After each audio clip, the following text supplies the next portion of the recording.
The hour of convening having arrived, all members of the House will please report to the floor and take their seats.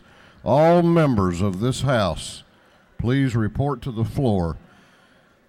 The clerk will ring the bell.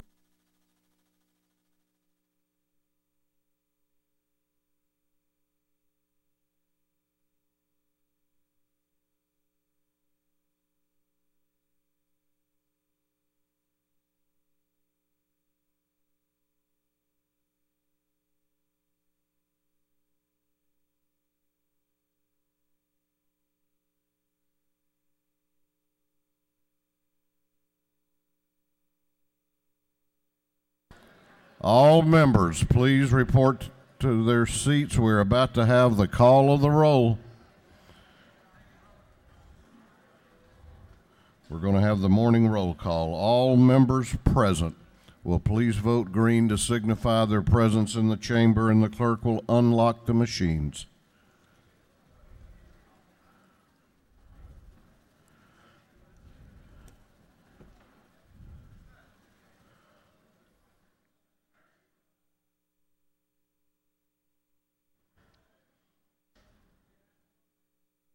Have all members voted? Have all members voted?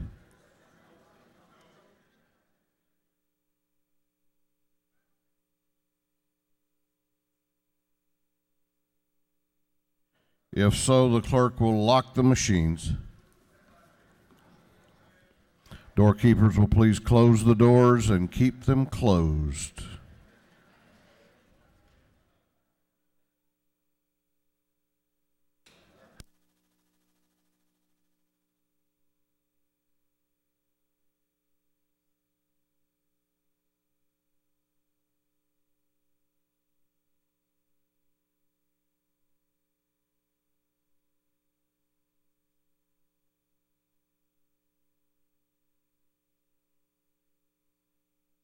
Well, good morning. We will begin our day with scripture reading and prayer by the chaplain, after which we will pledge allegiance to the flag of our country. Our chaplain this morning will be introduced by the lady from the 54th House District, Representative Beth Beskin. Representative Beskin.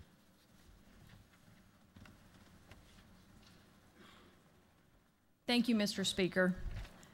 Mr. Speaker, ladies and gentlemen of the House, and all of those who are here with us today, it is my honor to introduce to you today Reverend Robbie Gerald. Reverend Gerald is an ordained minister of the Presbyterian Church. Since 2008, she has served as the chaplain at Lynbrook Retirement Community, which is Atlanta's only accredited CCRC, which is a continuing care retirement community. As at Lynbrook, she attends to the pastoral care needs of over 500 residents, their family members, and staff. Prior to joining Lynbrook, Reverend Gerald served as a staff chaplain for over 10 years at Children's Healthcare of Atlanta, where she helped children and their families through their most difficult times. Reverend Gerald is an Atlanta native. You may recognize her name. In 1974, her father's family donated their ancestral home to the state of Georgia, and Gerald Plantation today in, Juliet, Georgia, is one of the most visited historic sites in our state. Reverend Gerald received her undergraduate degree at Samford University in Birmingham, her master's degree in music education at Georgia State, and her Master's of Divinity at the Baptist Theological Seminary in Louisville, Kentucky. Reverend Gerald is joined here today by her twin sister, Rebecca Gerald, her brother, Milton Gerald, the CEO of Lynbrook, Chris Keyser, and the Lynbrook Director of Enrichment, Lisa Kiley. We also welcome here with us in the gallery today almost 30 members from Lynbrook Retirement Community. And now, Reverend Gerald.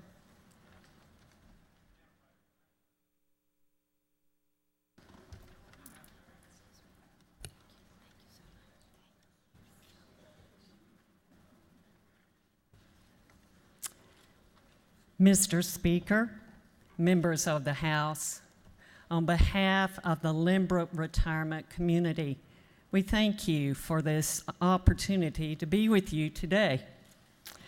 As I was preparing my remarks for today, I was reminded of a story by Leonard Sweet. He is fond of telling the story. He says there was a college football game that turned out to be a terrible mismatch. One team outweighed the other by 30 pounds per man, was more experienced and better coached. The lighter, weaker team was being terribly beaten, not only on the scoreboard, but also on their bodies.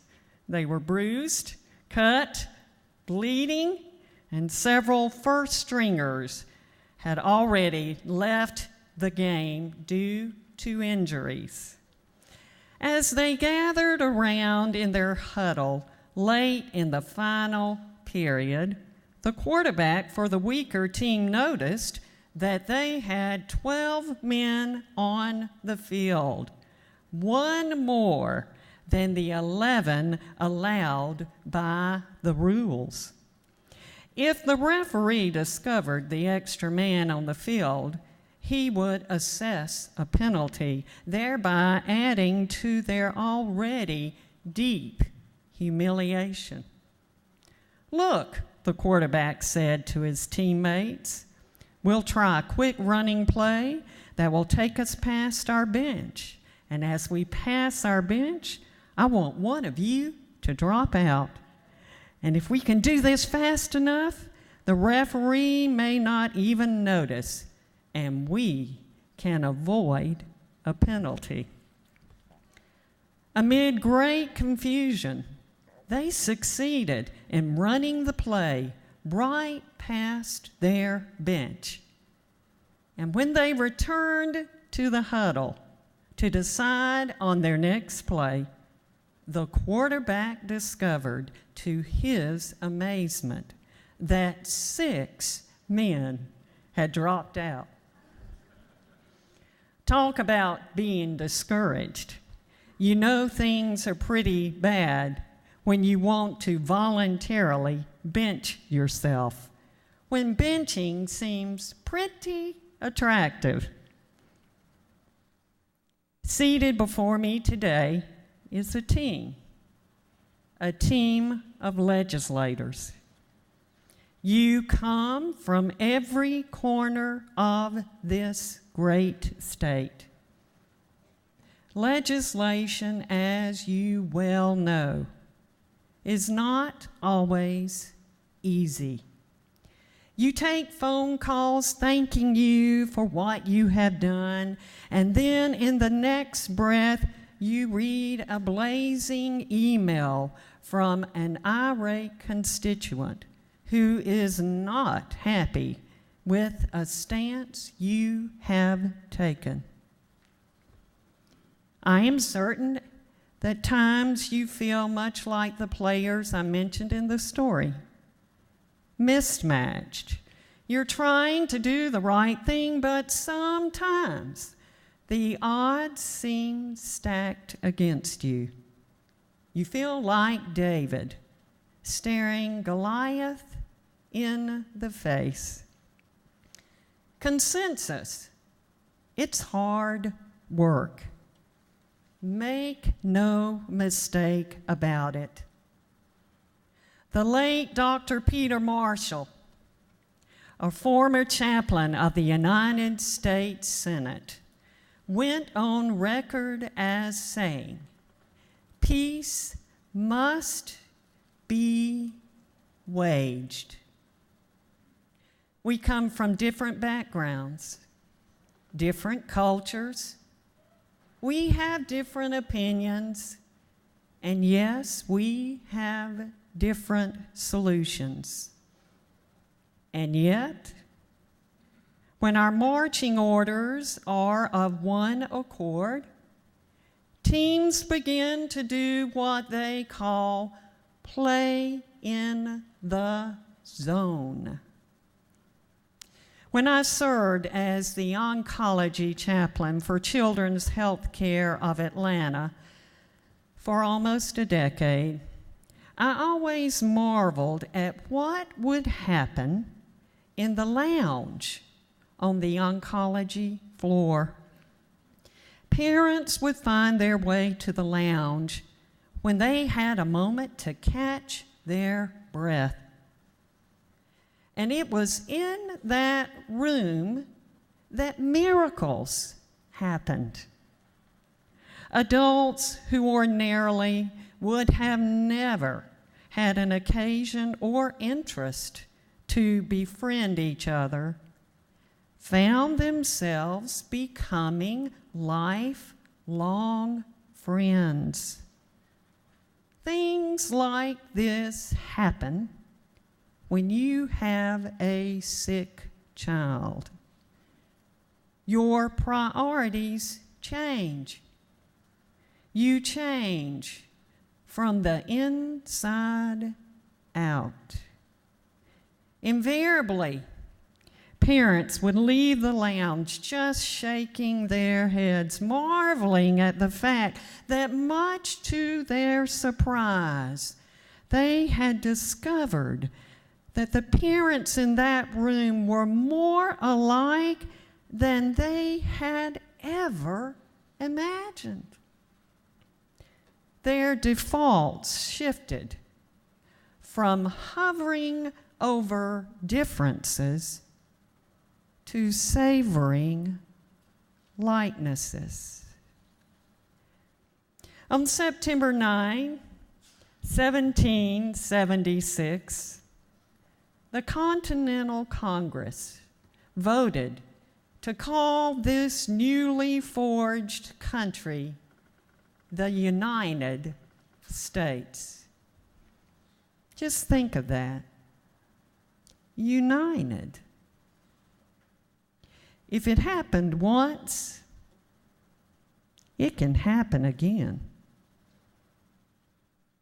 If we take a moment to listen, to hear that still small voice of God, we can find fresh reasons to trust steadily, hope unswervingly, and to love extravagantly.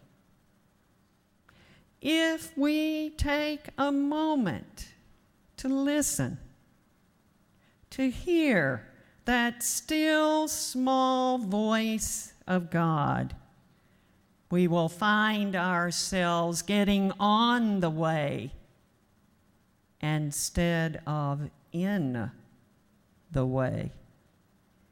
And when this happens, this great state of Georgia can take the lead in showing the nation the power of what it looks like to govern united.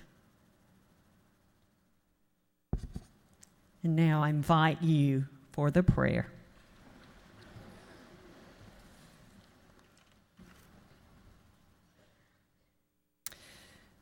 May God give us grace not to sell ourselves short.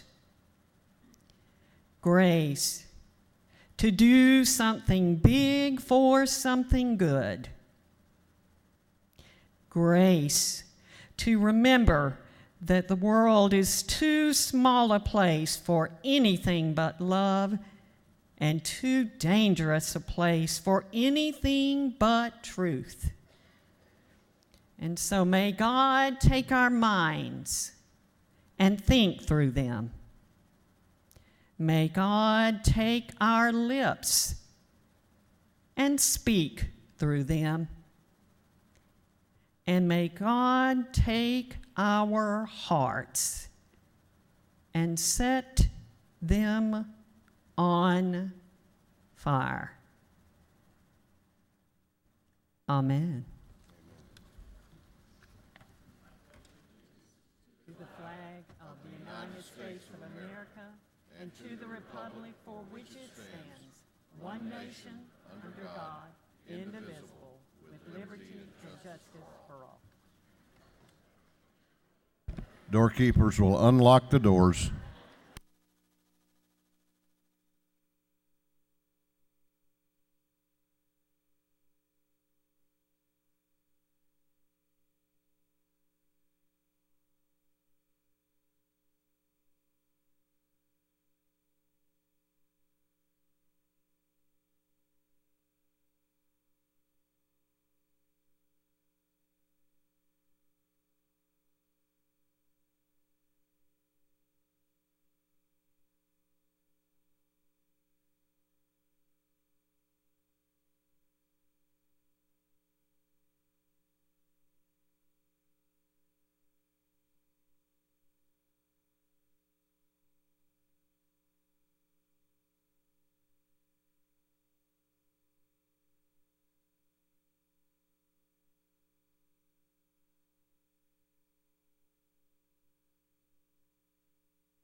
Chair recognizes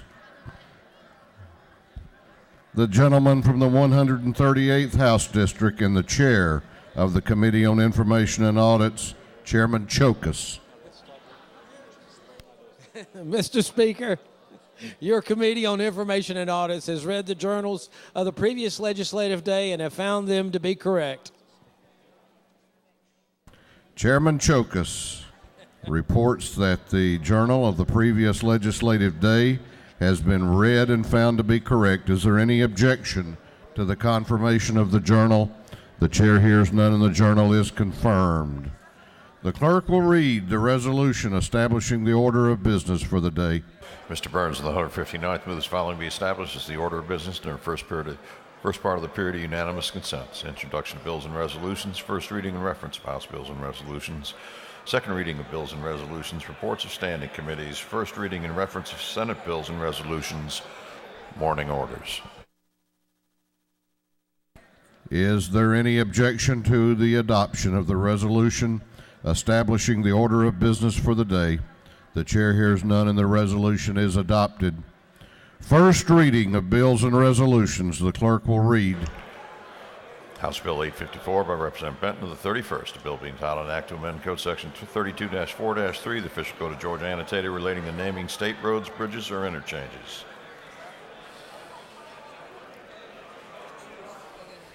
Transportation. House Bill 855 by Representative Benton of the 31st, Allison of the 8th, Petrie of the 166th, Chokas of the 138th, and Wilkins of the 52nd. A bill being titled an act to amend Chapter 4, Title 1 of the official code of Georgia annotated relating to holidays and observances. Governmental Affairs. House Bill 856 by Representative Fleming of the 121st, Weldon of the 3rd, Beskin of the 54th, Oliver of the 82nd, Powell of the 32nd, and others. A bill being titled an act to amend Article 1 of Chapter 9 of Title 15 of the official code of Georgia annotated relating to general provisions for probate courts. Judiciary. House Bill 857 by Representative Fleming of the 121st and Jackson of the 128th. Bill being titled an act to provide a homestead exemption from McDuffie County School District ad valorem taxes. Intergovernmental Coordination. House Bill 858 by Representative Kaiser of the 59th, Cantrell of the 22nd, Drenner of the 85th, Henson of the 86th, Cooper of the 43rd, and others. Bill being titled an act to amend Chapter 1 of Title 51 of the official code of Georgia annotated relating to general provisions relative to torts. Judiciary. House Bill 859 by Representative Jaspers of the 11th, Ballinger of the 23rd, Meadows of the 5th, Powell of the 32nd, Hightower of the 68th, and others. Bill being titled an act to amend Part 3 of Article 4, Chapter 11 of Title 16 of the official code of Georgia annotated relating to carrying and possession of firearms. Public Safety and Homeland Security. House Bill 860 by Representative Bentley of the 139th, Eppenball of the 1st, Kendrick of the 93rd, and Buckner of the 137th. Bill being titled an act to amend Code Section 45-16-1 of the official code of Georgia annotated relating to election commission removal qualifications and affidavit of qualification of coroners. Governmental Affairs. House Bill 861 by Representative Cassius of the 107th, Barr of the 103rd, Clark of the 98th, Caldwell of the 20th, Cantrell of the 22nd, and others. Bill being titled an act to amend Article 2 of Chapter 7, Title 48 of the official code of Georgia annotated relating to the imposition rate and computation of state income tax. Ways and Means. House Bill 862 by Representative Knight of the 130th, Powell of the 171st, Harrell of the 106th, Hitchens of the 161st, Houston of the 170th. Bill being titled an act to amend Code Section 48-5-48 of the official code of Georgia annotated relating to the homestead exemption for disabled veterans. Ways and Means. House Bill 863 by Representative Strickland of the 111th. The bill being titled an act to provide a new charter for the city of Stockbridge. Intergovernmental Coordination. House Bill 864 by Representative Cassius of the 107th, Battles of the 15th, Cantrell of the 22nd, Nix of the 69th, Earhart of the 36th, and others. Bill being entitled an act to amend Code Section 20-2-161.3, the official code of Georgia annotated relating to the Move On When Ready Act. Education. House Resolution 1179 by Representative Benton of the 31st, Petrie of the 166th, Allison of the 8th, Chokas of the 138th, Wilkinson of the 52nd, and others. The resolution proposing amendment of the Constitution so as to require the state of Georgia to preserve the natural areas at Stone Mountain. State Properties. Senate Bill 137 by Senator Harvin of the 16th, Thompson of the 14th, McCoon of the 29th, Ligon of the 3rd, and Stone of the 23rd, and others. The bill being titled an act to amend Chapter 32, Title 33 of the official code of Georgia annotated relating to property insurance. Insurance. That completes first readers. Second reading of bills and resolutions. The clerk will read. House Bill 838 by Representative Blackman of the 146, a bill relating to insurance general provisions. House Bill 839 by Representative Hatchett of the 150th, a bill to amend an act providing a charter for the city of East Dublin.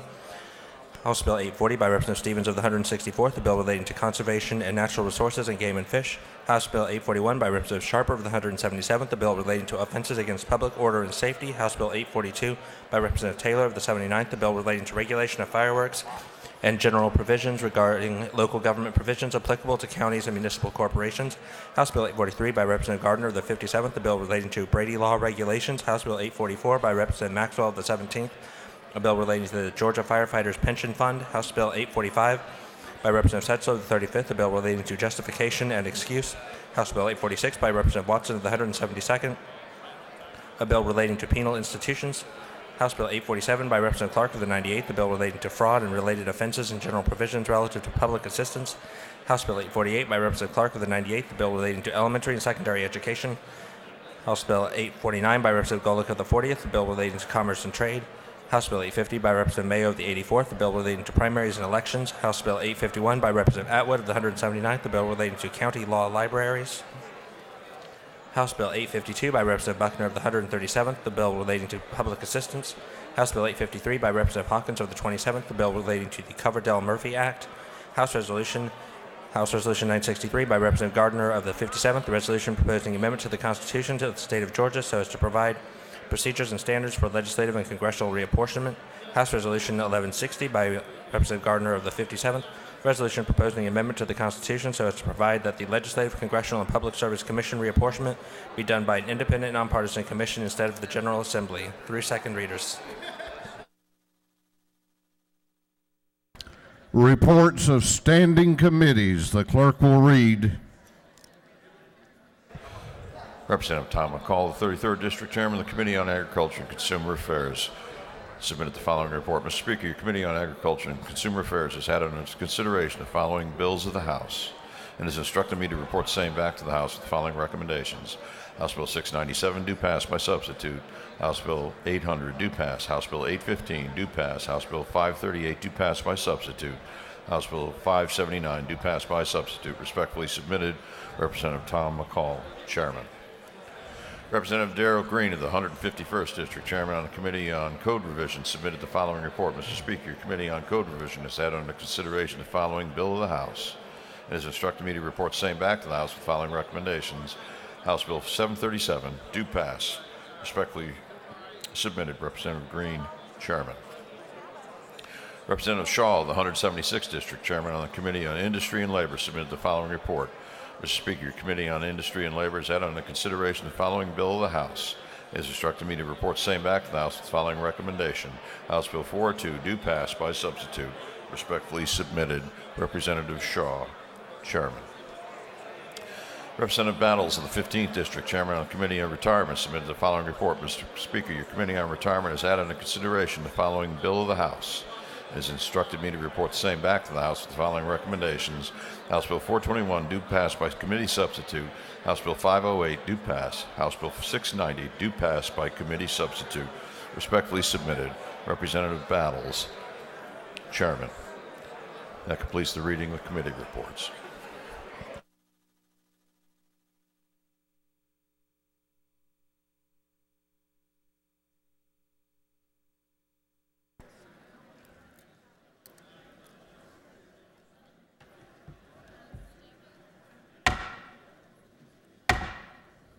We are going on now to morning orders. Chair will ask all members to please take their seats. If you have business that needs attention, that can't wait, then take it outside the chamber. Give respect to members in the well on morning orders. The chair recognizes the chair of the Economic Development Committee, Chairman Stevens.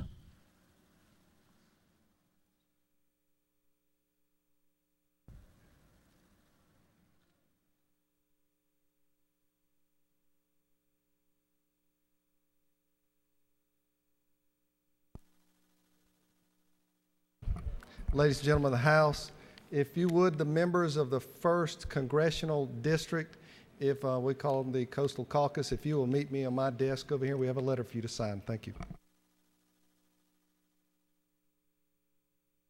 Chair recognizes for a morning order the chairman of the Special Rules Committee, Chairman Jaspers, who has asked that members of the Public Safety and Homeland Security Committee and members of the Public Safety Subcommittee of Appropriations join him.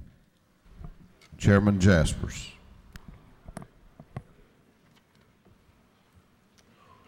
It's all right, we'll wait just a moment till the members.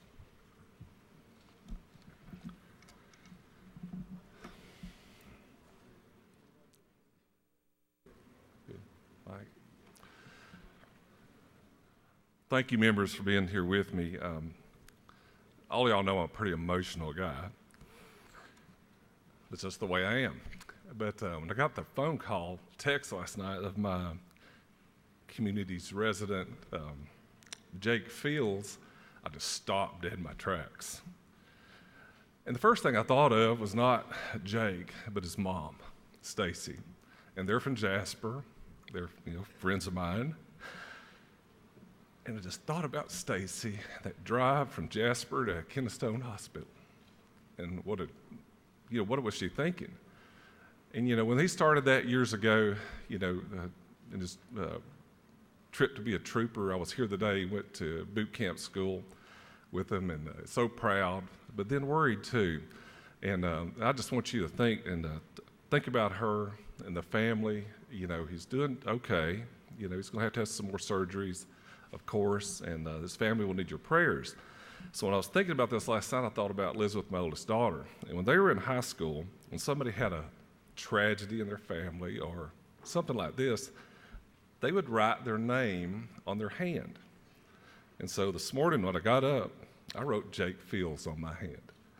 And then, so when you're just looking at your hand, you're just thinking about him because we get busy in life, and a family's in really distress right now. And we appreciate them, and I just want that we all think about them. And Chairman Powell would like to say something. Thank you, Rick. Very solemn day whenever we have one of our state officers or any officer that's injured in an accident, much less, and even more importantly, a shooting. And there's not enough things that we can say for Trooper Fields. But that being said, I think everyone here should stand in honor of not only him, but also for every man and woman that serves behind the color of a badge to protect the public safety of each and every one of us today. And let's just bow our heads for a second, and let's just give graces to the Almighty for the men and women that are there to protect and serve.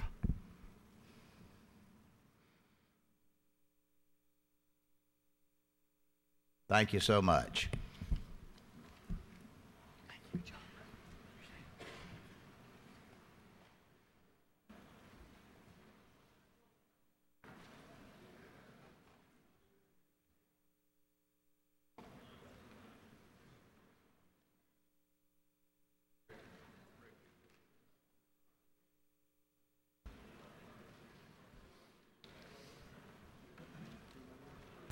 Chair recognizes Representative Gordon for a morning order.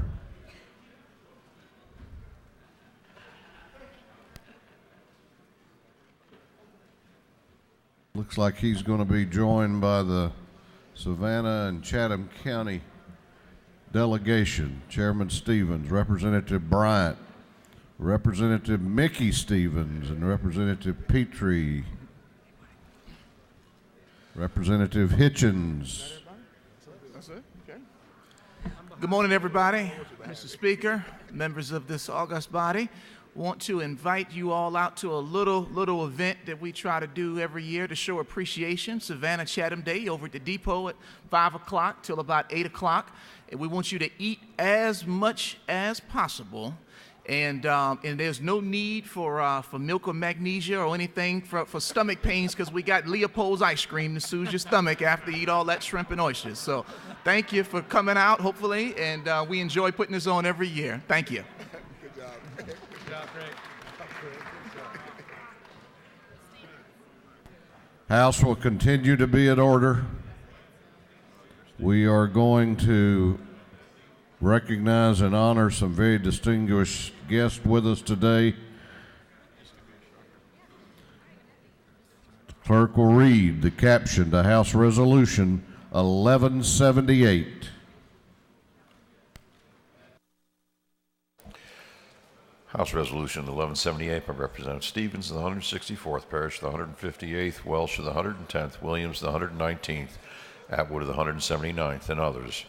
A resolution commending the Georgia House of Representatives and the Georgia Economic Developers Association on their efforts to improve the economic development climate of this state of Georgia and for other purposes. Chair recognizes the Chair of the Economic Development and Tourism Committee, Chairman Stevens, for an invite resolution.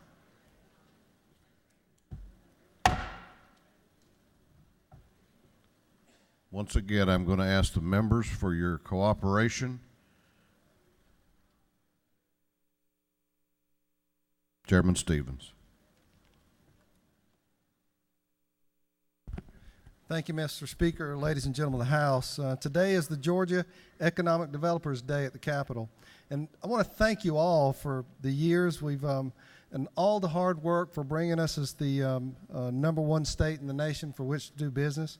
Thank you for all the pro-business laws that we've put in place to help our economic developers create jobs in our own backyard. And today, ladies and gentlemen, I have with us the president of the Coweta County Development Authority, Lynn. I hope you're back there somewhere. There you go. And Greg Wright is with us with the as chairman. Also, Anna Chafin, my representative down in Bryan County Development Authority, and several others that are back and forth over at the Senate. But if you will, if I'd like to get Greg Wright and Jim Finch, of course, which people remember back as with his years in the Department of Community Affairs. Want to bring Greg Wright up just to address us all. Would you give him a hand? Thank you.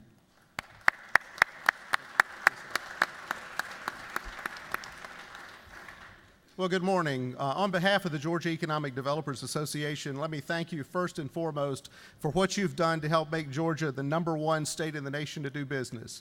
We're #1 because of the great partnerships we have between our state government and our local communities, and we just appreciate everything that you've done to help us in economic development. I would like to remind you we've got lunch today down in 216, a nice varsity lunch, so we encourage you to come out and visit with our members, people from your community. And again, thank you so much for what you've done to help make Georgia the #1 state in the nation to do business. Thank you. Let's get a picture.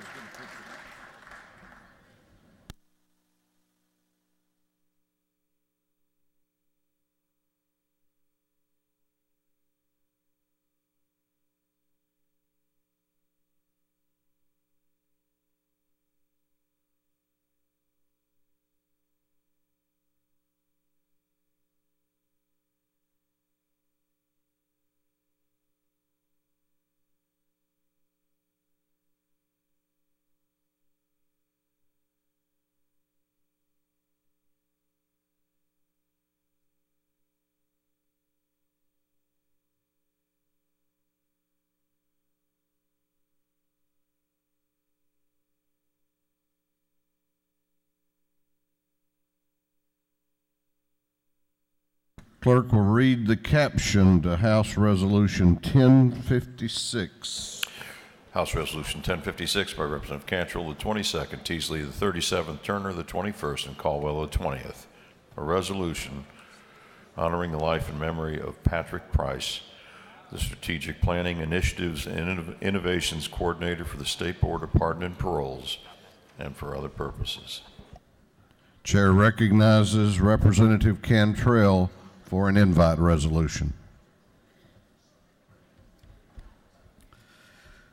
Ladies and gentlemen of the House and our guests today, we're gathered to honor the life and memory of Patrick Price, who passed away at the tender age of 30 in his office at the Parole Board on the morning of September 29th of last year. At the time of Patrick's passing, he was the Strategic Planning Initiatives and Innovations Coordinator for the State Board of Pardons and Paroles and a mandated peace officer. He also served as our legislative liaison. He was here at the Capitol almost every day of session last year. Many of us knew Patrick quite well because of his work.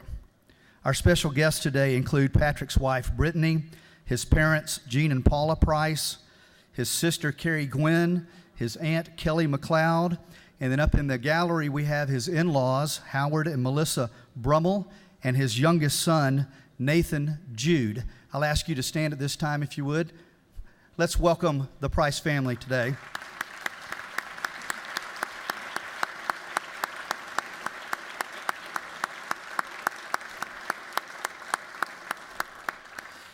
Patrick has two other sons, Peyton Keller and Evan Patrick, who couldn't be with us today. Patrick grew up attending the church where I serve as the young adult pastor, and he and his wife, Brittany, were members of my department. Patrick was one of the finest young men I have ever known. Always had a smile on his face, always had an encouraging word for everyone that he met. He is greatly, greatly missed. Patrick's mission at work was to identify inmates serving long sentences for relatively minor drug offenses who met criteria under new legislation passed out of the General Assembly that made them eligible for early release from prison. Then he got the fun job of telling them about this good news. Some of these offenders were serving life without parole sentences and had no hope of ever walking free again. So Patrick's news was met with disbelief and unbridled joy. For example, last July, Patrick called Ella Jackson in Macon to let her know that her son, Darian Barker, who had been sentenced to life without parole for repeated drug offenses, would be the first inmate released under the new criminal justice reform law. The elated Jackson told her son the news a few days later, but Darian did not believe her. He thought it was someone playing a cruel scam. He told his mom to call the number back to make sure that the parole board office identified themselves on the other end. So she called back, Patrick answered the phone, and to his amazement, she asked for proof that this was the truth. On Darius's first night of freedom after 20 years in prison, his family had a celebration party. Patrick Price called the home that night and asked for Darian to be put on the line, and he said, "Do you believe me now?" In late July, Patrick drove down to Macon to pick up Darian and bring him back to Atlanta so that he could surprise his daughter to let her know that he had been released from prison. Patrick was an unusually outstanding young man, and although he loved his job, he was not identified by it. He married the woman of his dreams in 2011, and they had 3 sons in their 4 years of marriage. At Woodstock Baptist, he taught 5th grade Sunday school, and he mentored many teenagers.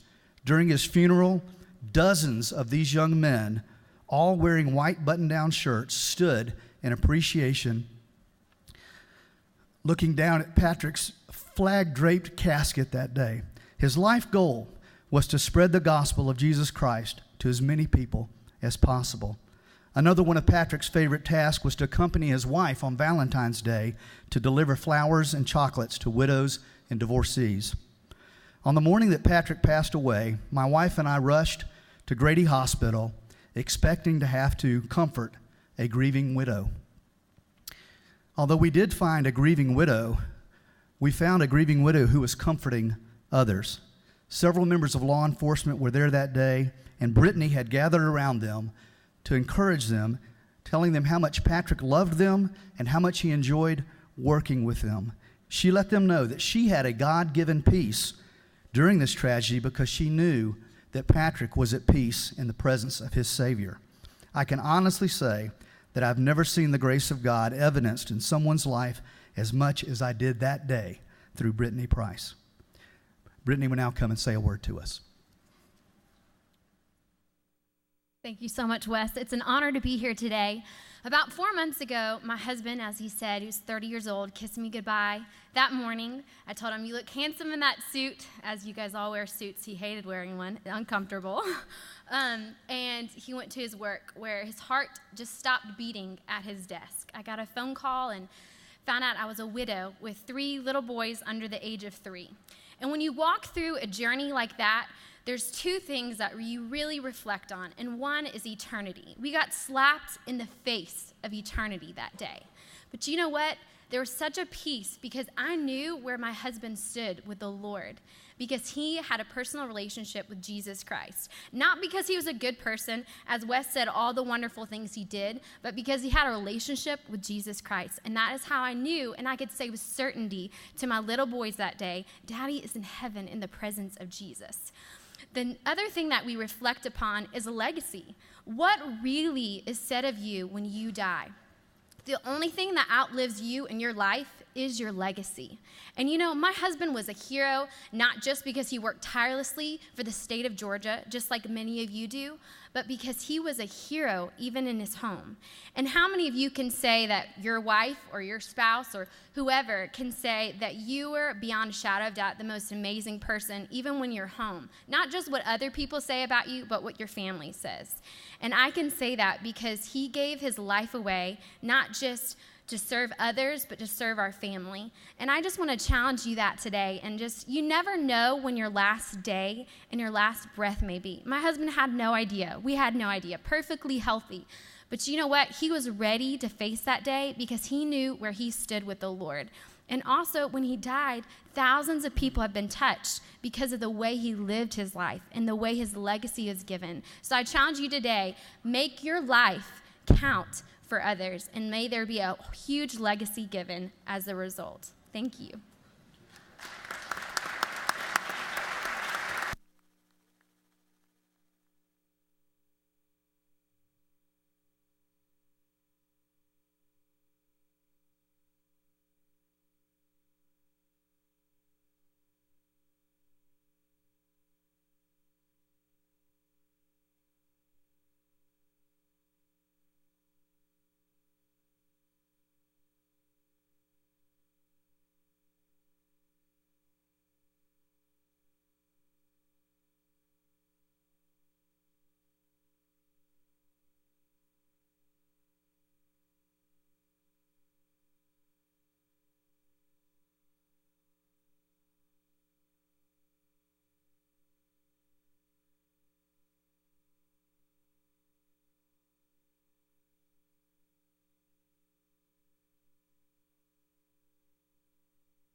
Clerk will read the caption to House Resolution 1137.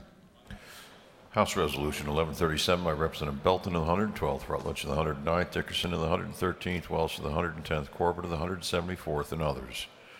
A resolution recognizing and commending Georgia State Trooper First Class Nathan Bradley, Georgia State Patrol Corporal Richard Thacker, and Morgan County Sheriff Robert Markley, and for other purposes.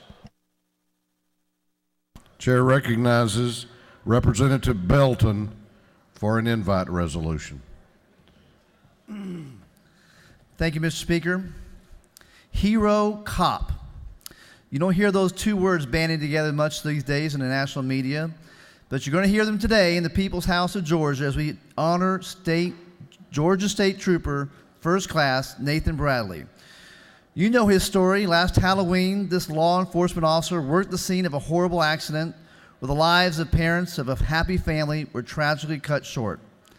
Instead of taking the children to DFACS, Trooper Nathan Bradley personally took care of these children all night long. He had help, notably Sheriff Robert Markley of Morgan County and Corporal Richard Thacker and his wife Allison, who we also honor today. The actions of Trooper Nathan Bradley, inspired by the Georgia State Patrol's core value of compassion, made Morgan County proud, made Newton County proud, made Georgia proud, and made America proud, as this story made headlines in newspapers all around the world. For not only did Nathan Bradley take care of those children that night, he raised over $500,000. That's $500,000 he personally raised to provide for their college educations, demonstrating leadership and an ingenuity well beyond his years. Ladies and gentlemen, please rise to welcome Georgia State First Class Nathan Bradley.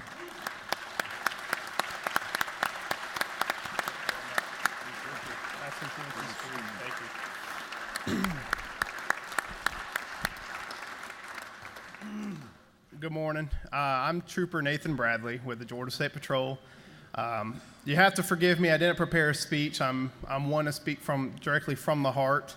But to begin, I'd like to thank you all for keeping Trooper Jake Fields in your prayers. He's doing all right, and hopefully he'll be home soon, so thank you for that. I'd like to begin by saying that what happened that night, yes, the details are extraordinary and are uncommon. However, the actions that we took that night are not. They're actually very common, and law enforcement every day in America are doing those same things. And I'd like to thank you all for your continued support for law enforcement here, both in Georgia and the rest of the United States. And although the headlines say Hero Trooper Nathan Bradley, I'd like to comment that is a myth. I'm not a hero. I am a son. I am luckily a husband now, and most of all, I'm a human. And I think that's what really made the story a wonderful story, is that it showed the general public is not just desiring, but they're craving humanity. With all the negativity that's been going on in the past year or so, it was a breath of fresh air for those that tune into the news nightly.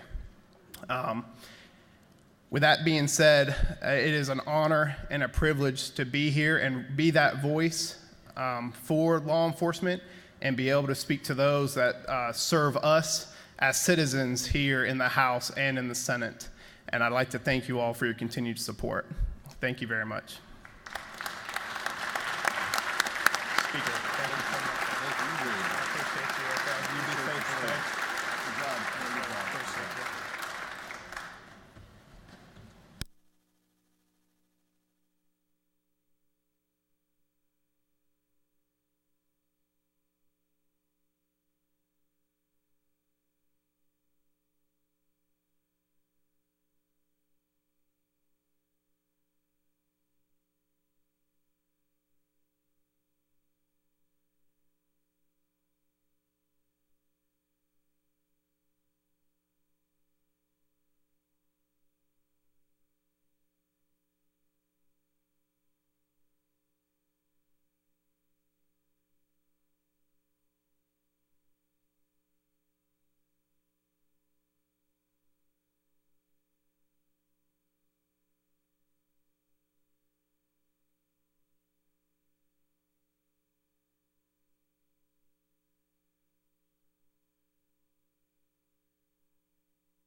The House will continue to be in order. House will continue to be in order. Got a very, very special group of guests with us. Clerk will read the caption to House Resolution 981. House Resolution 981 by Representative Tanner the 9th, Dungeon the 25th, Rogers the 29th, Hawkins the 27th, and Duncan the 26th, and others. A resolution commending the University of North Georgia softball team and for other purposes.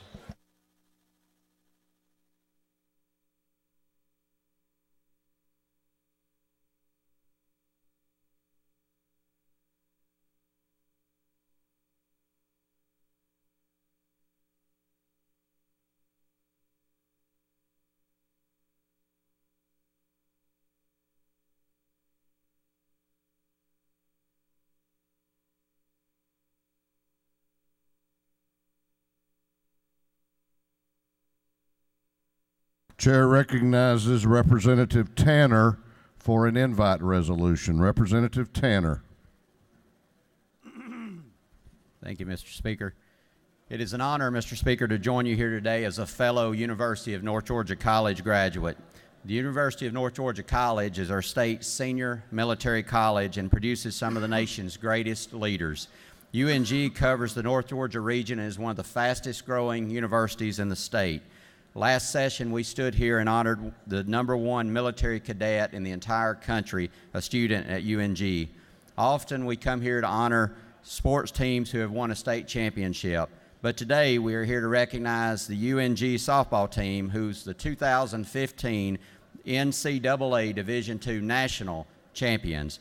To reach a great milestone, we would expect UNG to recruit from all over the country.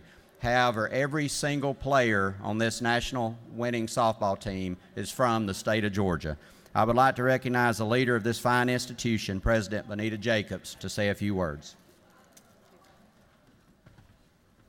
Thank you. We are so very excited to be here today and to recognize our great students. This is a terrific milestone for us.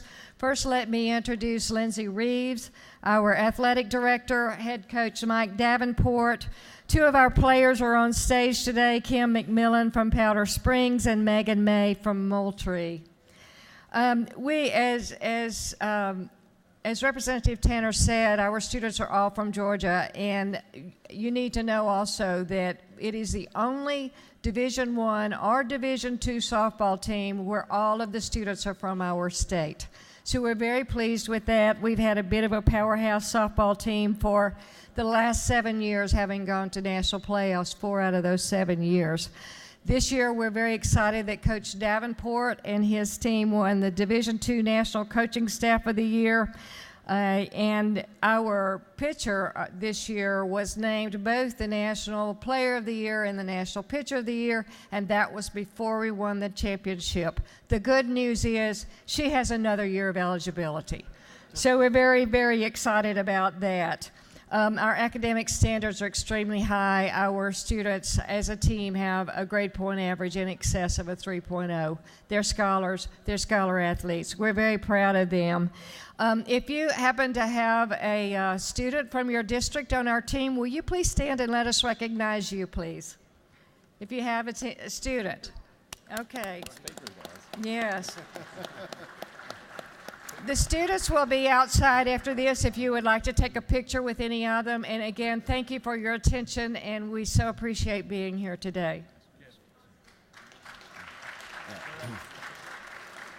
If you would, the remaining members of the team, which includes 2 members from Blue Ridge in the Speaker's District, if you would stand up and recognize our team from North Georgia. Thank you.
House will continue to be in order.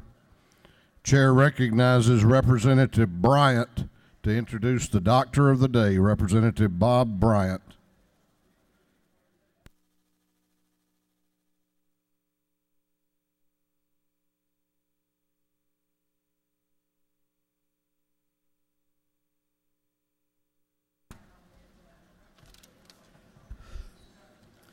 Thank you, Mr. Speaker, and ladies and gentlemen, excuse me.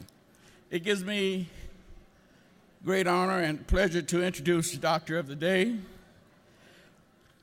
The Doctor of the Day is Dr. Daniel Mose. He is a native of Newport News, Virginia, and a board-certified plastic surgeon from Savannah. He received his medical degree from Stanford University and School of Medicine, that is, and completed his residency training in general surgery and plastic surgery at Johns Hopkins University in Baltimore, Maryland. He also completed his fellowship at Harvard University.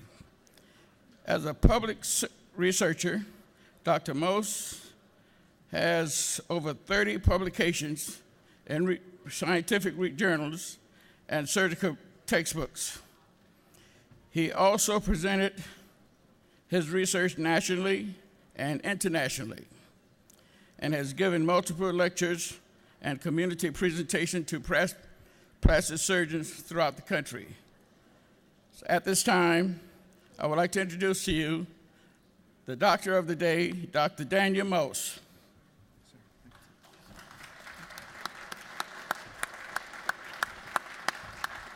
Thank you, Representative Bryant. Thank you to all of you for all that you do. I understand you guys have separate careers, and it's great sacrifice that you guys also do this and make Georgia such a great place to live and to practice medicine. Thanks again for having me.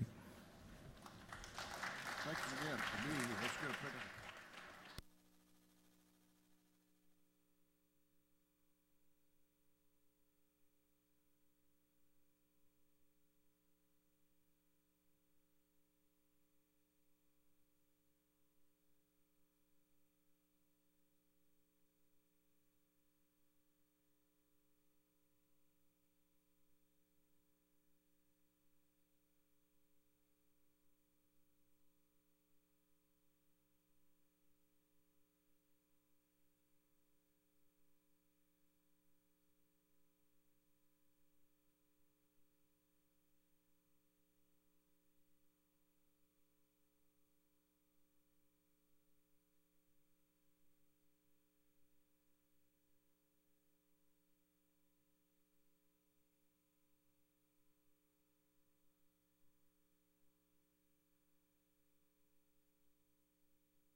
We are about to go on to the rules calendar.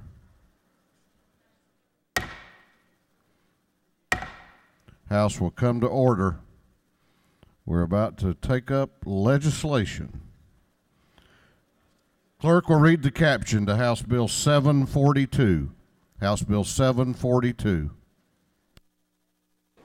House Bill 742 by Representative Knight of the 130th, Powell of the 171st, Harrell of the 106th, Carson of the 46th, Mosby of the 83rd, and others. Bill be titled an act to amend Title 48 of the Official Code of Georgia annotated relating to revenue and taxation so as to revise the definition of the term internal revenue in Internal Revenue Code of 1986. Chair recognizes Chairman Knight to present the bill. Chairman Knight. Thank you, Mr. Speaker. Here are two bills today, and Chairman England and I were talking about who was going to get to go first and start glazing everyone's eyes over with our bills. As everyone knows, this is the IRC update. Very important to Georgia businesses, to our business community, and our tax preparers. I know many of you last year got the calls from the CPAs. Where's this bill? Where's this bill? If y'all remember last year, we ended up getting it out. We upped the Section 179 deduction, and I'm happy to say this year we're on schedule. And this has been the easiest IRC update that I've done in 12 years.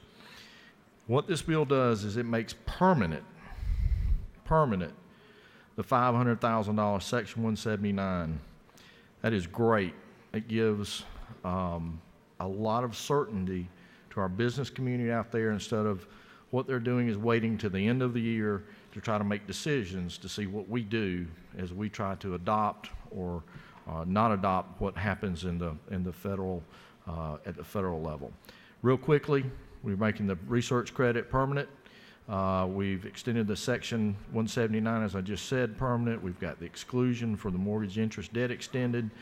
Mortgage interest premium deduction is extended through 16.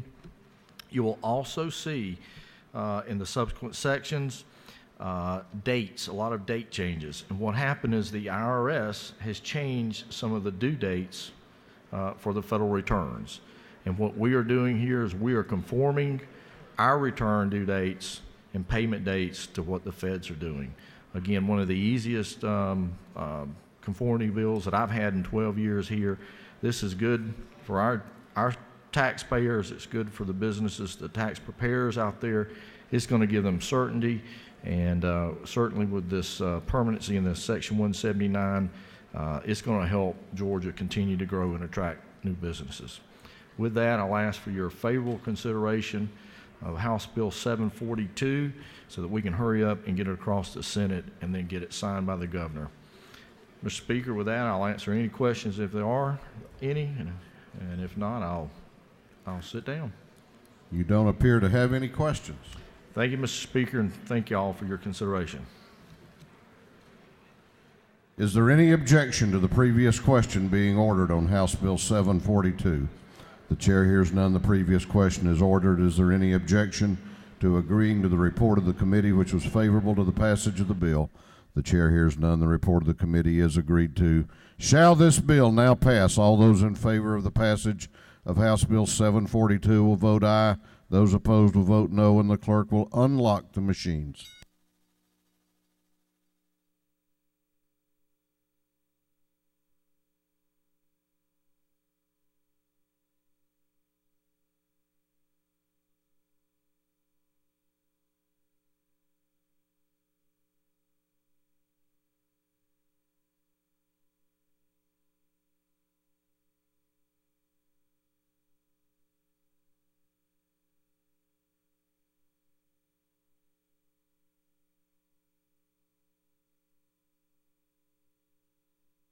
Have all members voted?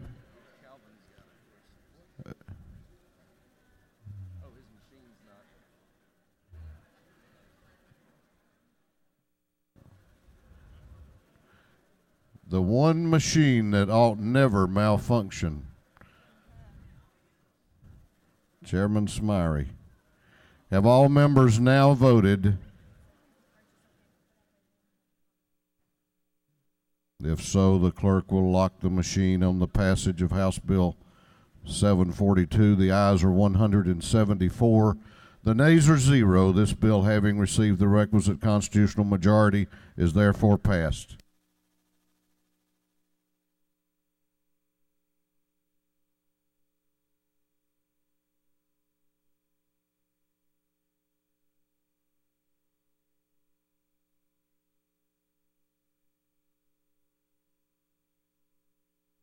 Chair, for what purpose does Chairman Knight rise?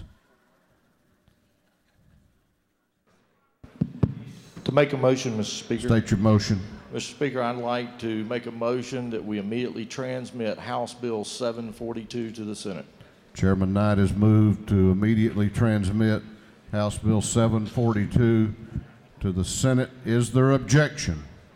Chair hears none, and it is on its way to the Senate.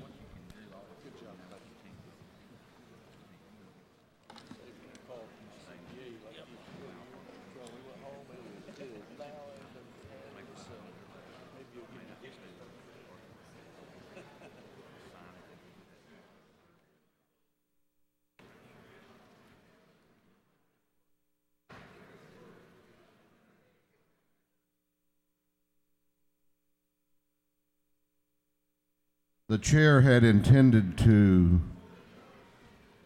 do this before we had our first vote, and I went right past that. I'm going to ask the clerk, I think it's important from time to time that we be reminded of the rules of this House, to read Rule 133. Rule 133, when the question is put, every member within the chamber shall vote unless the member is immediately and particularly interested therein, or unless the member is excused by the House. A motion by a member to be excused from voting must be made before the House divides or before the call of the yeas and nays is commenced, and it shall be decided without debate. The member making the motion may briefly state the reason why it should prevail. In every case where the seat of a member is being contested, the sitting member and the contestant shall both retire from the House before the vote is taken. The chair interprets that rule to mean that it is a violation of the rules of this House for any member, while on the floor, to not vote when we are voting on a measure. Thank you, Mr. Clerk. Clerk will read the caption to House Bill 750. House Bill 750 by Representative Ralston, the 7th, Jones, the 47th, Burns, the 159th, England, and the 116th, to amend an act making and providing appropriations for the state fiscal year beginning July 1st, 2015, and ending June 30th, 2016, known as the General Appropriations Act. Ladies and gentlemen of the House, the chair resolves the House into a committee of the whole House for the purpose of considering House Bill 750, the Supplemental Appropriations Bill. The chair hereby appoints the gentleman from the 159th District, Mr. Burns, as chairman to preside over the committee of the whole House.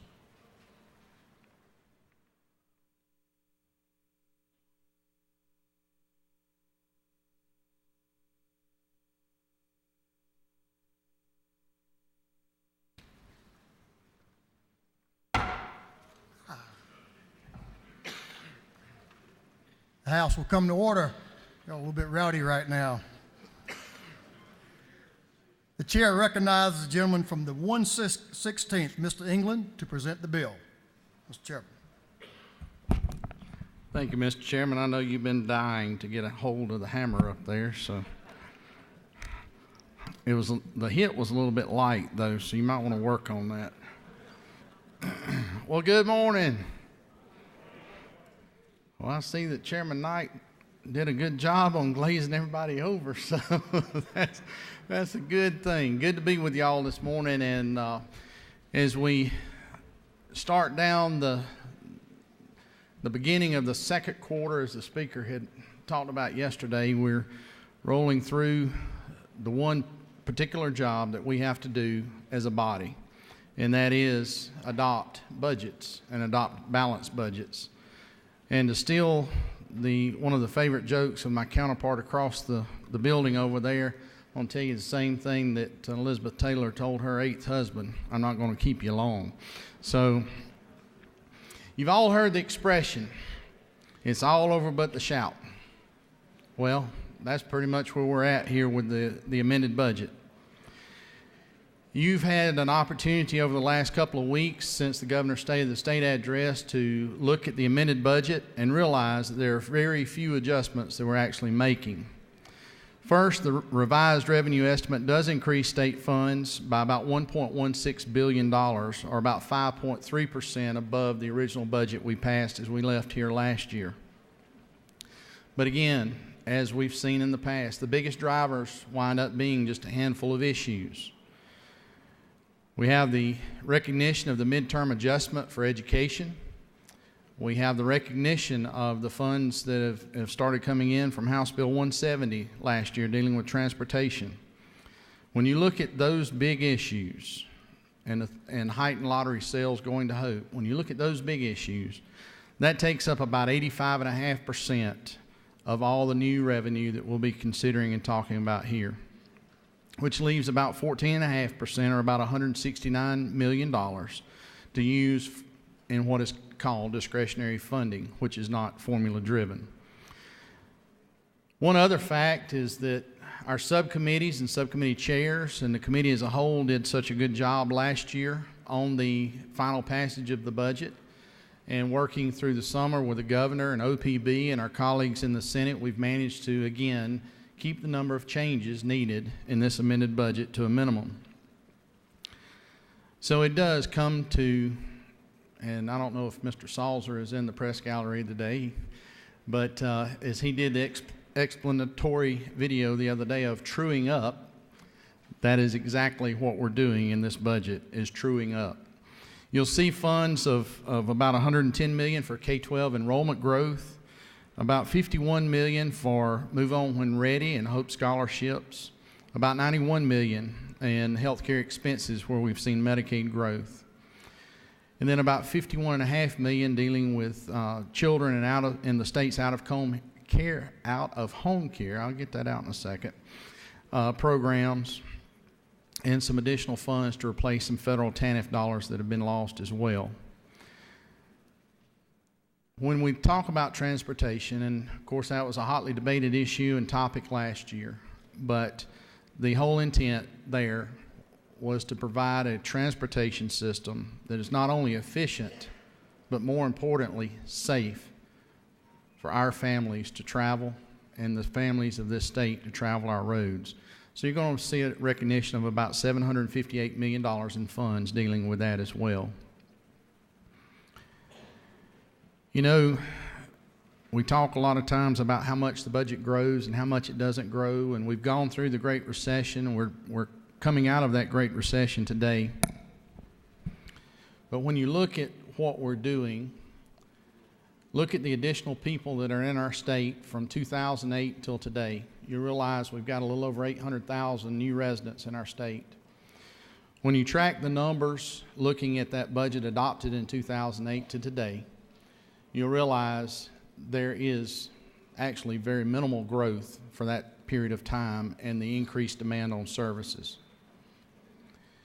As we go through, you're going to see some other things pointed out.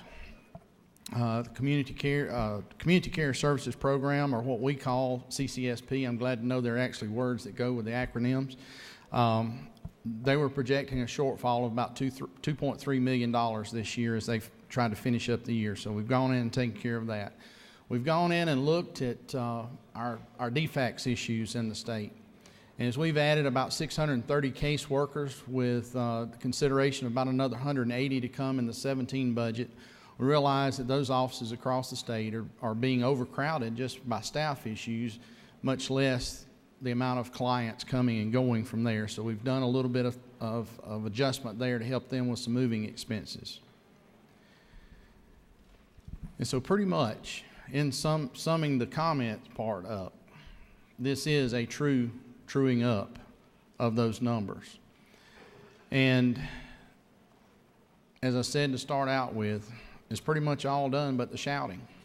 We'll send it over to the Senate. They're going to look at it, and hopefully we'll have it back here in a couple of weeks so that the funds and the agencies and all those affected bodies will know what they've got in their budgets. Our local education systems will know what they've got to finish up the year with.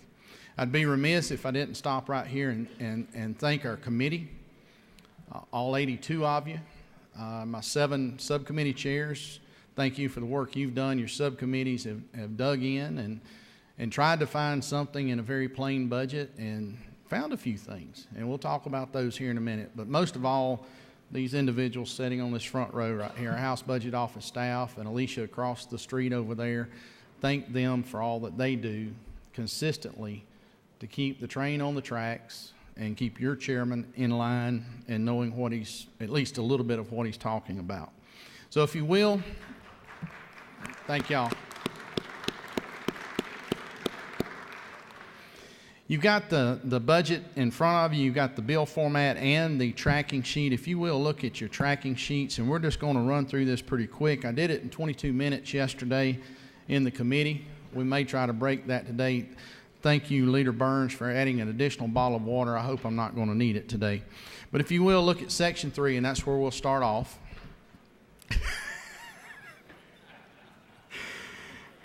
You'll see a slight adjustment there in 3.2.1, and I want to stop right there because you're going to see a lot of statewide adjustments dealing with teamworks and some of the reporting that is now required through the Affordable Care Act, and so you're going to see a lot of those throughout the document. Truly, if we took those small statewide adjustments out throughout the document, we would only have probably about a page and a half of true changes. So you'll see the adjustment there in the joint offices of the General Assembly. Moving on to Section 4, Audits and Accounts. Again, the statewide adjustment. Section 5, Court of Appeals. Our newly minted Public Safety Subcommittee Chair, Chairman Welch, and his subcommittee. Of course, when the document comes to us in the House, due to the separation of powers contained within the Constitution, the governor passes on directly to us as appropriators the ask or recommendations from the judicial branch. And so that means a lot of times there's some additional work to do there to vet through the request there. You'll see several things there that are changed from the initial recommendation. Those primarily deal with positions that were being asked for in the amended. And typically our position has been for the last several years that we do not create new positions in the amended. We look at the big budget on those position creations. And so, but knowing of some of the continued caseload there, if you'll look at 5.1.7 and 5.1.9, you will see a small ad there for an assistant reporter. And that will be shared also with the Supreme Court as well. Section 6, Judicial Council. Again, a couple of those items that were asked for, but those are going to be items we'll look at in the 17 budget. And also just a slight reduction in funds at 6.4.5. Moving on over to Section 8, dealing with prosecuting attorneys. Small reduction there on 8.2.4. The 26 new assistant district attorneys, as we rolled that out on July 1, there was some lag time on the hiring there, so that's just truing up the actuals that they had spent in those new hires. Superior Courts in Section 9, 9.2.1, that position asked there, or that need there, to support those new judgeships. They'd actually requested a full year's funding there. They're only going to have a quarter year to have to pick up, so we've made that adjustment as well. And then when you look at 9.3.2, just adjusting it to the actual 6 circuits that have added the new accountability courts as well. Section 10, Supreme Court. Again, several things that were asked for, but we're going to look at in the 17, and then you'll see an adjustment there at 10.1.8 dealing with the case management position we talked about just a little bit earlier.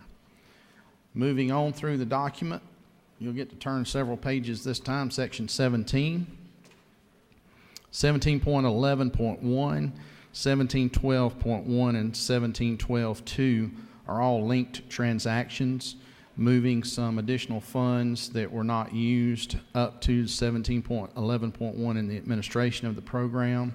And then the $88,779 is a reduction in funds that were not used. Also, 2 language items there at 1713.1 and 1715.1. Last year, this body and the Senate agreed with doing some additional work on primary care accelerated track program with Memorial Health Center in Savannah and Mercer. And so they were needing a language cleanup to help them know that they can spend those funds for that accelerated program. So those 2 language items were requested by the agency, and we were glad to oblige. Section 18, community supervision. If you'll look at 18.2.2, they've been asking for funds to buy a parking lot. We've just told them go ahead and buy the parking lot, but use existing funds to be able to do that. And then an adjustment based on actuals at 18.3.1 on misdemeanor probation. Section 19, Department of Corrections. We've heard the governor speak about criminal justice reform and appreciate his leadership there, and the House and Senate, of course, have gone along with that. And it is truly making a difference in the lives of people, as you'd heard this morning from the young lady talking about her husband and the work he was doing at corrections or pardons and paroles. But one of the things that we actually can see that's tangible is if you look at 19.1.1, the county jail subsidy, and I know most, if not all of you in this room from one time or another, if you've been here long enough, have heard from your county sheriff talking about how many state inmates they have that they're housing there and how much it's costing them on the county level.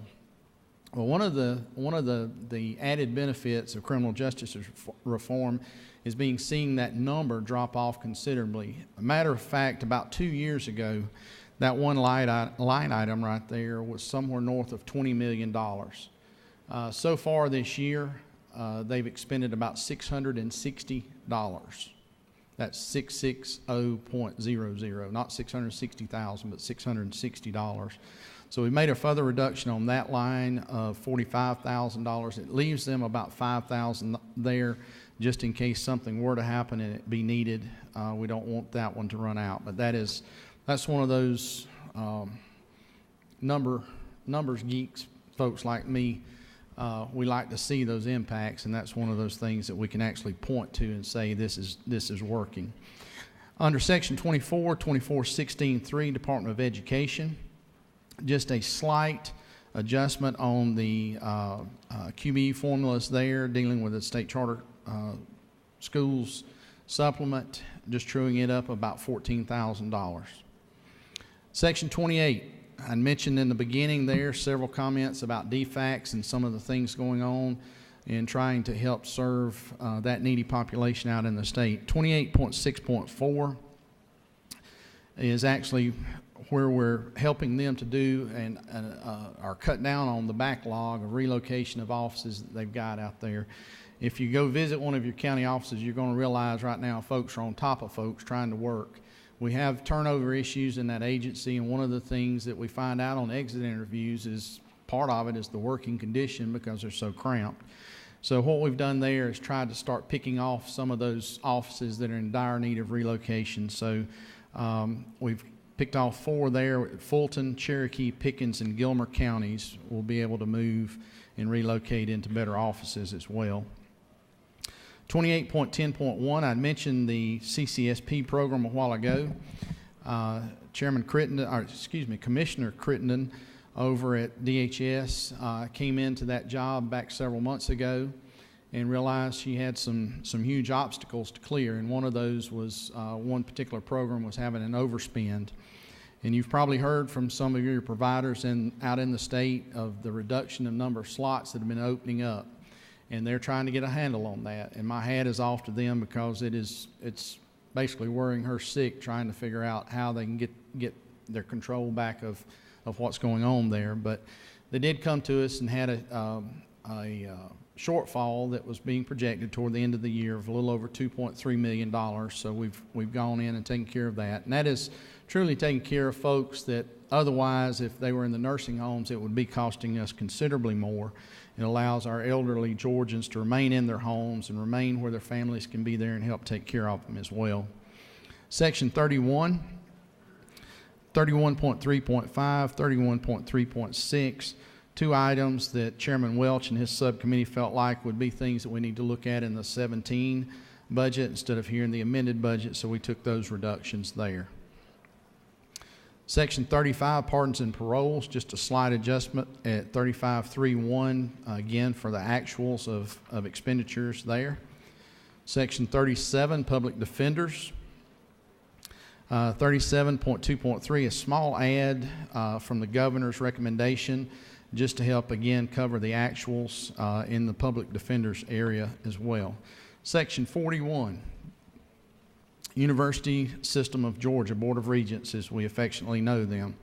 I think Chairman Powell knows them affectionately as the fourth branch of government, but I'm not making a statement in endorsement of that or what. So anyway, but under 41.1.1 and 41.3.1, and then 41.7.2 deals with B unit budgets. And as you know, as we appropriate money to the university system, you have an A unit and a B unit. A unit deals with tuition and teaching.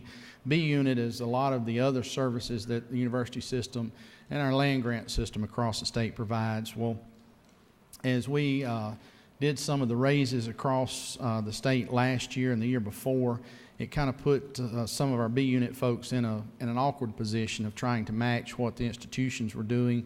And we're just saying there to match on those two items, to match the expenditures or the raises that were given at the institution where they're housed.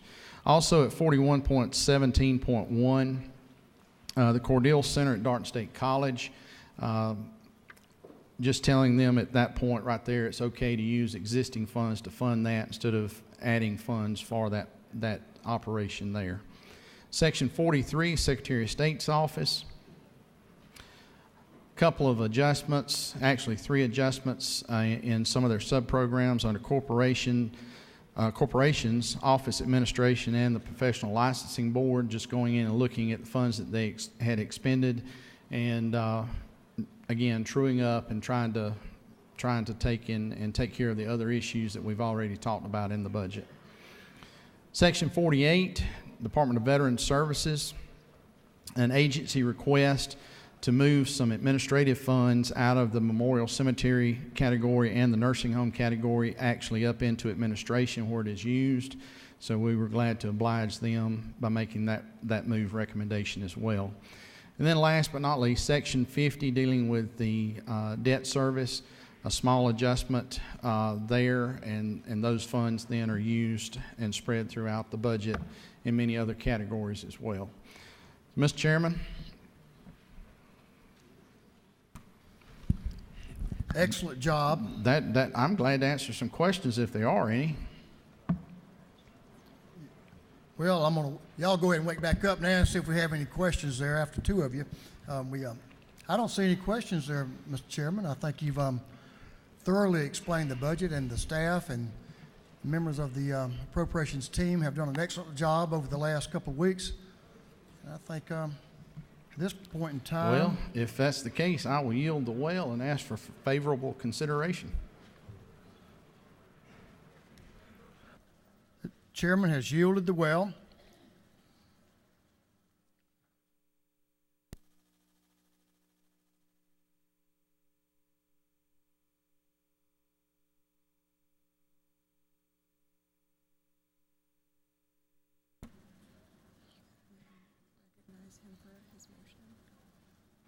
The chair at this time recognizes Chairman England of the 116th for a motion. Mr. Chairman, I move that House Bill 750 do pass by committee substitute. Thank you, Mr. Chairman. And now at this time we'll recognize Chairman McCall for a second. Mr. Chairman. Try it again. Anyway, Mr. Chairman, I'd like to second that motion. Do pass. The gentleman from the granite capital of the world seconds the motion of do pass. At this time, we'll call the question on HB 750. All in favor will say aye. Aye. Those opposed, no. That was easy to tell. The ayes have it, and HB 750 passes by committee substitute. Chair recognizes the gentleman from the 116th, Chairman England. Mr. Chairman, As Chairman of the Committee of the Whole House, you are instructed to report the action of the Committee of the Whole House to the House.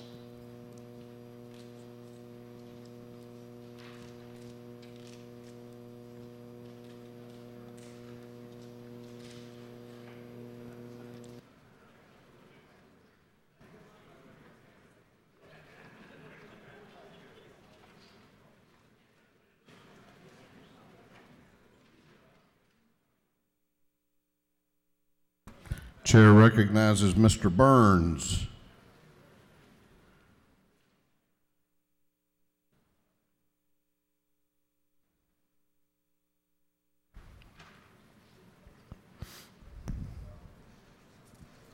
Mr. Speaker, the Committee of the Whole House has had under consideration HB 750 and has instructed me, as its chairman, report the same back to the House with a recommendation that HB 750 do pass by committee substitute.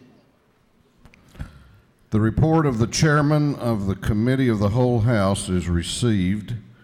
The Committee of the Whole House has had under consideration House Bill 750 and has reported the same back to the House with the recommendation that House Bill 750 do pass by committee substitute. The Committee of the Whole House is hereby dissolved. Is there any objection to the previous question being ordered on House Bill 750? Chair hears none. The previous question is ordered. Is there any objection to adopting the committee substitute? The chair hears none. The committee substitute is adopted. Is there any objection to agreeing to the report of the committee, which was favorable to the passage of the bill? The chair hears none. The report of the committee is agreed to. Shall this bill now pass? All those in favor of the passage of House Bill 750 will vote aye.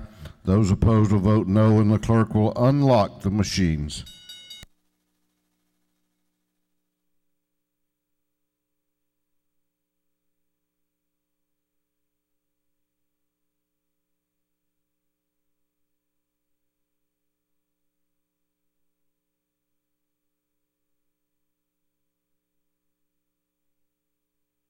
Have all members voted? Have all members voted? If so, the clerk will lock the machine. On the passage of House Bill 750, the ayes are 176, the nays are 0. This bill, having received the requisite constitutional majority, is therefore passed. For what purpose does Chairman England rise?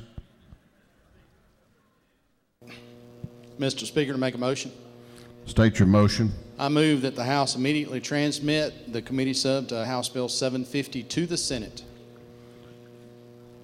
Chairman England has moved that this House immediately transmit House Bill 750 to the other body across the hall. Is there any objection to the motion? Chair hears none, and it is on its way.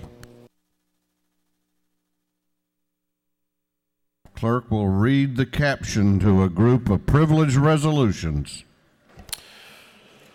Recognizing the United Ebony Society of Gwinnett County, honoring Ms. Patrick Gant. Recognizing Anita and Dave Smith. Commending Mr. Grady Jarrett. Commending Ms. Akeem Hunt. Commending Delta Sigma Theta sorority for its continued commitment to public service and its collective contributions, helping make the state of Georgia a better place to live and work. And recognizing February 1st, 2016 as Delta Day at the state capitol. Honoring and celebrating the 40th birthday of Trooper Carlos Searcy. Commending Georgia students of Classical Conversations, Inc. Honoring the life and memory of Mr. Bernie Horace Fouts. Honoring the life and memory of Mr. Daniel Aaron Summer. Recognizing, commending Stephanie Jackson. Honoring the life and memory of Mr. M.E. Red Cantrell. Honoring and commending the firefighters of Georgia and recognizing February 2nd, 2016 as the 44th Annual Firefighters Recognition Day at the Capitol. Recognizing and commending Mr. Clark Howard. Recognizing and commending Christian Tetzlaff. Recognizing January 17, 2016 as Georgia Agribusiness Council's 50th anniversary. Recognizing and commending the Camden County High School wrestling team and coaches on winning the 2016 GHSA Class 5A Duals State Championship for a second consecutive year. Commending Mr. Zarek C. Hausbrook for his outstanding public service. Recognizing and commending Mr. Gary Drake on the grand occasion of his retirement from Excelsior Electric Membership Corporation. Recognizing Commissioner John M. Hayes. Recognizing and commending the 2015 Pierce County High School Competition cheerleaders. Recognizing and commending Alex Shaw on her successful track season. Commending Congressman John Lewis through the naming of a new class of Fleet Oilers. Commending the Miss Georgia Peach Scholarship Pageant and congratulating the 2015 Georgia Peach Queens. And for other purposes, that completes the reading of the privileged resolutions. Is there any objection to adopting the privilege resolutions? The chair hears none. The resolutions are adopted. We're going to be taking page photographs at the podium immediately upon adjournment. If you have pages here today, please report down front immediately.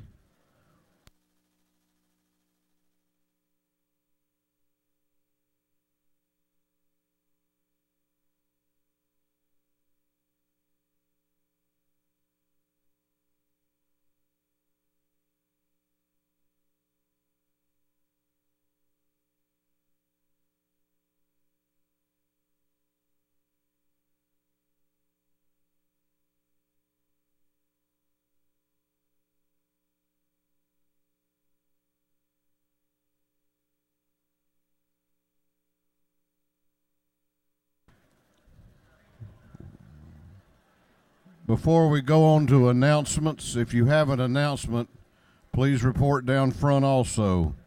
We have some birthdays. We have birthdays. The chairman of the Minority Caucus, Chairman Flood, is celebrating a birthday today. Chairman Flood over here.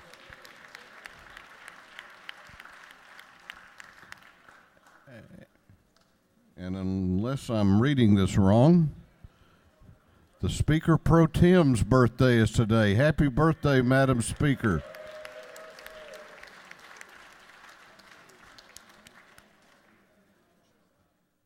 Tomorrow, we will not be here, but it will be the birthday of Representative Darlene Taylor. Representative Taylor. And on Sunday, the birthday of Representative D. Dawkins Hagler.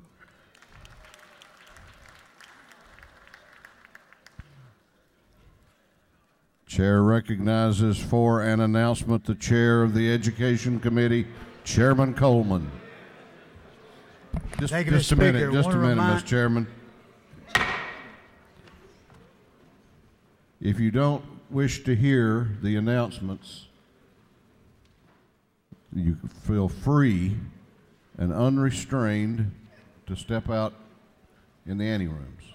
Otherwise, give attention to the members making announcements. Gentlemen may proceed. Thank you, Mr. Speaker. I want to remind all members of the Education Committee there is a lunching meeting up in Conference Room 416 immediately after adjournment for all House Education Committee members. We'll be hearing from the Math Association about the changes in the math standards. So please come up. Chair recognizes Representative Laricchia for an announcement. Thank you, Mr. Speaker. Immediately upon adjournment, we'll be having lunch downstairs in room 123. It's the Georgia Pest Control Association providing lunch from Sprayberry's Barbecue. I know how much many of you like that, so you can follow me to a lunch that's pest-free.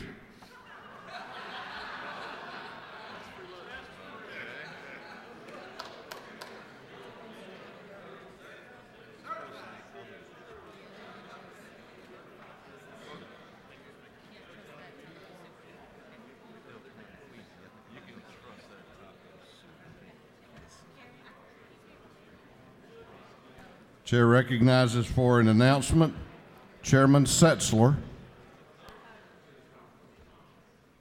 Thank you, Mr. Speaker. The Setzler Subcommittee of Non-Civil Judiciary is meeting today in room 515 of the LOB. It's going to be at 12:15. We have two bills to take up. 515 LOB, two bills, and the Setzler Subcommittee of Non-Civil Judiciary. Chair recognizes Representative Dudgeon for an announcement. Thank you, Mr. Speaker. Today at 1:30 in CLB 415, the Academic Achievement Subcommittee of Education meeting take up two bills. 1:30, 415. Thank you.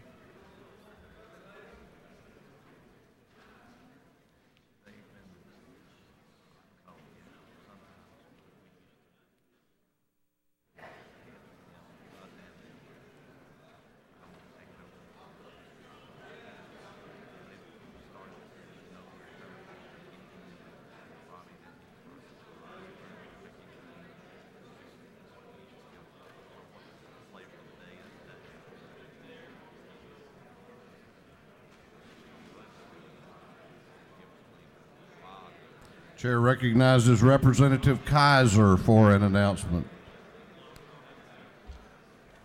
Thank you, Mr. Speaker. Next Friday is Wear Red for heart disease, so many of you that will be going home since we're off tomorrow, be sure to pack, men, your red ties or your red shoes, and ladies, your red dresses, and remember to wear them next Friday. I'll be back up here to pester you about it again, I'm sure. Thank you, Mr. Speaker.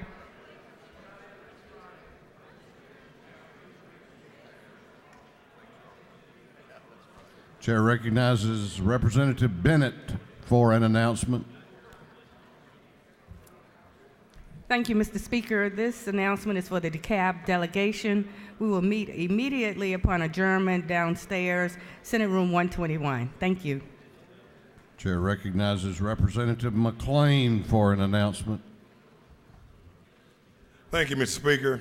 The Georgia Working Family Legislative Caucus will meet upon adjournment. The luncheon presentation will be the key recommendations of the Governor's Education Reform Commission with physical impact. Thank you, Mr. Speaker. Chair recognizes Representative Abel Mabel Thomas for an announcement. Thank you, Mr. Speaker. On